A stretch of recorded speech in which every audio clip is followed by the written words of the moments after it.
Hello and welcome back to the channel. I just want to talk a little bit about the Cessna Citation plane crash that happened in Virginia a couple of days ago, that took off from Elizabethton, Tennessee, which is just over from my home airport of Tri-Cities. I've loaded up Microsoft Flight Simulator to kind of illustrate my question here. Here's the plane, something similar. It was a Cessna Citation 650, multi-engine, jet, can fly 45,000 feet, etc., etc. But anyway, it left Elizabethton on its way to New York, and this was his flight plan, where he was going.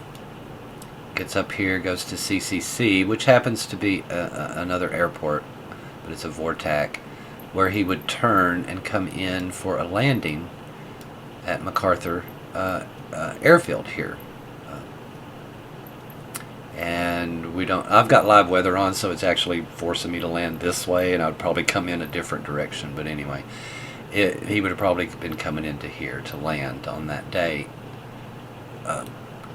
showing his turn that would come around this way. Now, he has to program all this in, and we have that information. We have the pilot's flight plan here. We have it. It's right here, his route that he was going to take. Now, he doesn't necessarily have to stick to this. He can be halfway there and ask for a change. But he was going to fly Pulaski and then Gordonsville or Green Springs. I'm not sure which one that is. Then SIE, I think that's Sea Isle something or other. It took me a while to find that one. And then this is his approach from Briggs, and then Q439, which I'm assuming that's a route in the sky. I'm not 100% sure. Then he went to Sardi, and then CCC. This was his. We can decode this. This is his flight. This is what he told his plane he is going to do, and filed it with the FAA. And this is, hey, you're cleared for this. This looks good. You're cleared. He's going to go to Harbo, and then Drift, and then Manta. And at these locations, he should be descending down. So once he leaves Sea Isle, he goes to Briggs, and then he goes to Harbo, and then he goes to Drift, and then Manta. Let's see what here on the simulator, what it tells me to do when I get to Briggs. I need to be at 25,000 feet at Briggs. I need to be at 23,000 feet at Harpo. At Drift, I need to be at... See how he's descending. This is a descent. And he's still 25 minutes out, or 20 minutes out, and he's descending. So during the climb up, he hasn't even got to Pulaski yet. Pulaski's just right up the road from us. I don't have it on... I might have it on Sky Vector. Let me grab this one over here. This is his flight on Sky Vector.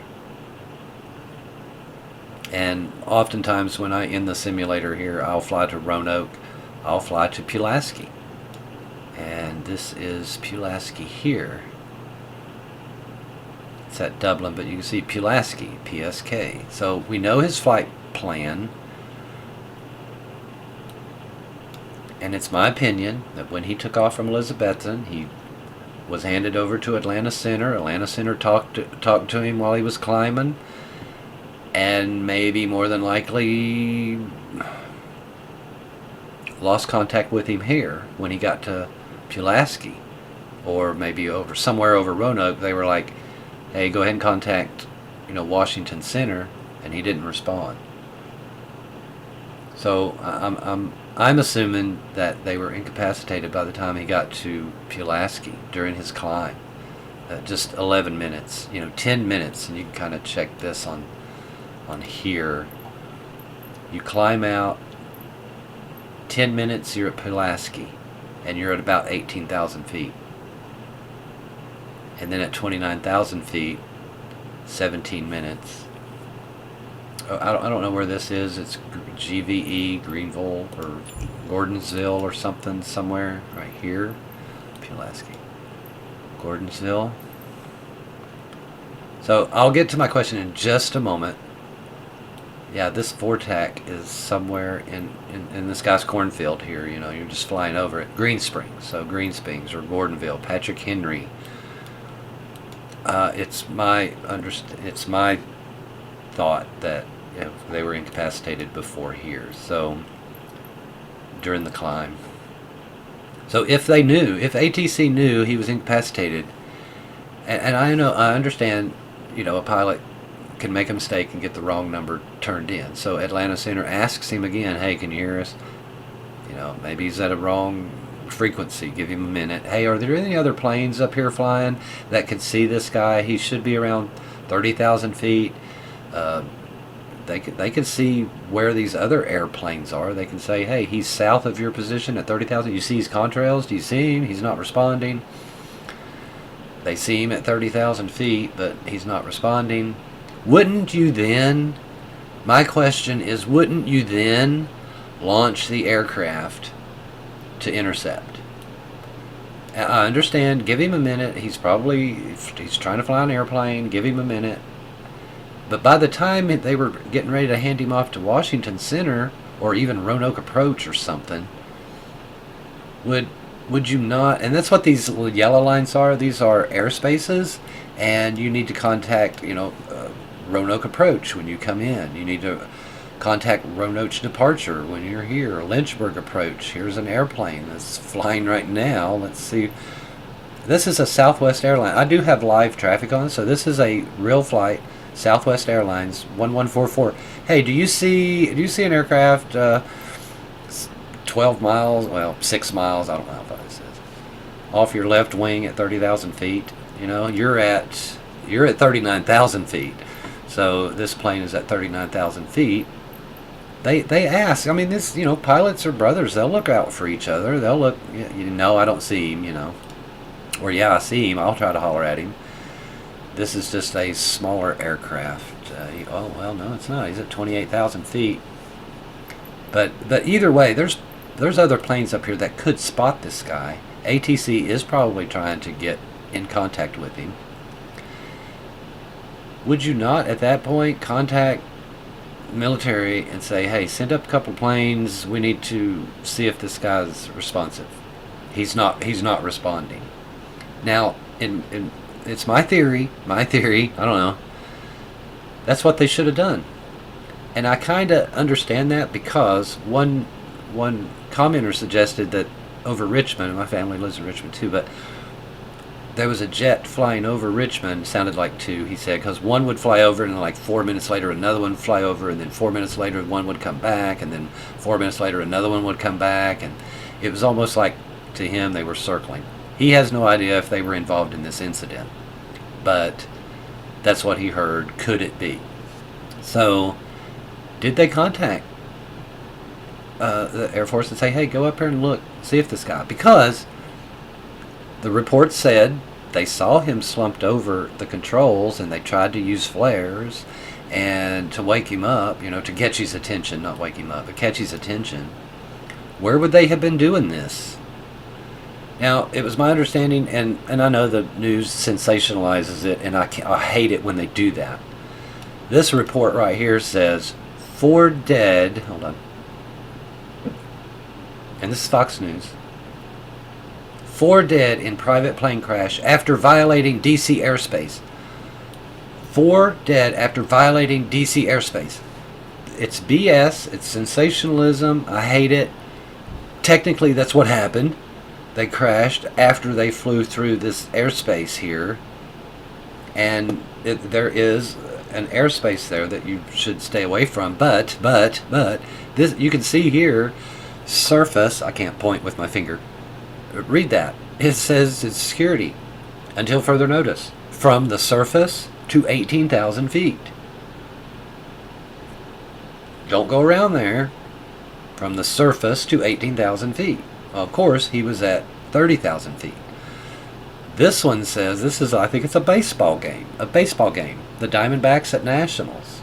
The game begins at 23:05 Zulu. Now, I know this, I'm just using Sky Vector. You got to contact your airport and get to your NOTAMs and read those specifically. But this is from the surface to 3,000 feet. Don't fly under 3,000 feet right here.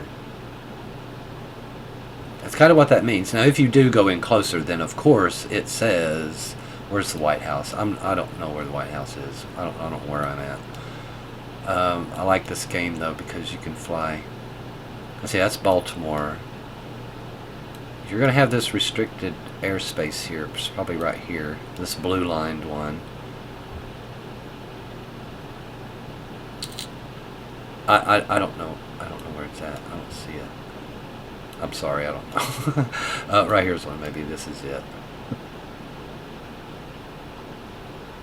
Prince William Forest Park. I don't know where the White House is and stuff like that. Sorry. I would assumed it was close there. Oh, what's this one? Caution, contact flight service for latest flight restrictions. Yeah, that's your note. But anyway, what I'm getting at is Hackerstown something or other. They said that Fordette, after violating DC airspace, which makes you think pilots went up and shot him down because, you know, it's unbelievable the way they worded that when they should have said, you know, tragically 4 dead after a plane crash. But the other thing about it was they said the sonic boom from the jets trying to get to the plane. Now, I have looked at the videos of the doorbell cameras, and no, I don't know why people don't put their timestamp on their videos. I found one video that had a timestamp on it, and it was from Waynesboro. That's Montebello. Where's Waynesboro? Is this Waynesboro? Waynesboro, right here. Waynesboro had a sonic boom, and I know you can hear them for miles, but Waynesboro had a sonic boom at, I forget the time, 3:10, at 15:10, 3:10 p.m., and the plane crashed near Montebello at 3:20. So were they in a hurry to catch up with this plane? Is that what happened? Were they in a hurry? They were given permission. I totally understand. You're given permission. Hurry up and catch up with this plane. Did they not do that down here when he wasn't responding? So my question is, why did they have to break the sound barrier to catch up with a plane that crashed just 5 minutes later? Did they not shoot flares off over here? Is that what did Richmond launch to kind of check him out? Did this whole thing ordeal last for this time until when did the ATC decide, hey, we got to get a plane up there, or whoever's in charge? But it's my opinion that he wasn't talking to him before he hit Pulaski. So you've got this time and this distance and all of this and the turnaround time. And remember, he would have started descending somewhere here. Somewhere here he would have started descending. So if he just wasn't talking, got it on the wrong radio channel, they would have watched to see if he pressed, the button to go into approach mode and then start descending and slow down. When that didn't happen right here, definitely send up a plane. He's gonna, it's gonna take like 17 minutes to get to here. It's gonna take no time. You better get a plane up there. But if we heard a sonic boom over Waynesboro, why the hurry? You should have already been on him. My opinion. I don't know. You should have been on him already. You should have been. And this is all pre-programmed. This is why the plane turned and headed back. And if I was going to fly this route in my flight simulator, I would give myself enough fuel to get from Elizabethton. I would have enough fuel to get to Elizabethton and 30 more minutes of reserve fuel. 30 more minutes, maybe 45. I don't know. You might get diverted to another airport. So you're not going to fill this plane up with gas that can go for 6 hours and end up in, France somewhere else. You're just going to put enough fuel on to go to here and 30 minutes worth of reserves. So when the plane turned here, I looked it up, it takes 30 minutes to get from here, from MacArthur, to Washington. So here's his 30 minutes of extra flying time, and more than likely he had 15 or 20 more minutes of fuel, or 10 more minutes. This plane's flying at 600 miles an hour. I'm sorry, it's flying at 400 miles an hour. The jets that went to intercept it, that broke the sound barrier over here, were flying at the boom was heard at 310. The plane crashed at 320 right here, or 323 or something like that. So why the rush? Were planes launched earlier? I don't know. I would assume so. That's what happened to Payne Stewart's aircraft when he left Florida going to Texas. He should have had enough fuel to land in Texas, 30 minutes of reserve. But when he took off, he ended up in South Dakota when the plane ran out of fuel and crashed. So, I mean, that we know what happened. I'm a little questioning about the concern about the response. ATC would have known he wasn't talking here, and they didn't descend right here. They know, okay, he's not in control. Did we send a pilot up? Why the race from here, the sonic boom being heard in Waynesboro at 3:10? It's the only video I could find. If anyone that's interested, and you find a video that has the timestamp on it, I don't know why people don't put their timestamps on. Put it in the comments, because they said the sonic boom was over the DC area, but I saw one in Waynesboro, and when he didn't descend, they would have known he's incapacitated, and in my opinion, they should have been on him. And I know it only takes like 20 minutes to get to here. How long does it take a phone call to get to, this place to this place? I understand they have to, maybe flew out of Norfolk. Maybe they flew out of Richmond. Maybe Norfolk went up to Richmond, and then by that time he's going this direction. They have to find him, of course. I understand they did find him. They saw him slumped over. Where? Where did they see him? When did they shoot the flares? Was it 2 minutes before he ran out of fuel, after he flew over Washington, D.C. and Philadelphia and what is this, New York? Well, he would have flew past New York, I guess. If I draw a straight line, that would have been better. But Philadelphia, and then to put a sensationalize this, 4 dead in a plane crash after violating DC airspace. It blows my mind that Fox News would put the wording like that. It was the wording. And, my condolences to the family. And I don't understand where the time is and why they were breaking the sound barrier. I don't mind. I was in the Air Force. I think they should fly these jets supersonic across America. Let me know they're still up there. Very patriotic. Let me know that the military's still out there. And where I live, we do have a military route that comes really close to the house, and they fly it quite often. So I love to hear that. I want to see that. I want to know they're up there. But when did they get this one? These planes had a supersonic to catch up with him. When? Was it the ones from Richmond going supersonic to catch up with him over here, maybe? Why at 3:10 was there another sonic boom heard over Waynesboro? And again, I'm not sure if a sonic boom happens over Gordonsville, Charlottesville. Can people in Roanoke hear it? So I don't know the distance that we're looking at. But supersonic from Washington to here, and it's like 4 minutes. 4 minutes to get there. I don't understand the timeline, and when they called the Air Force in to intercept. Thanks for watching.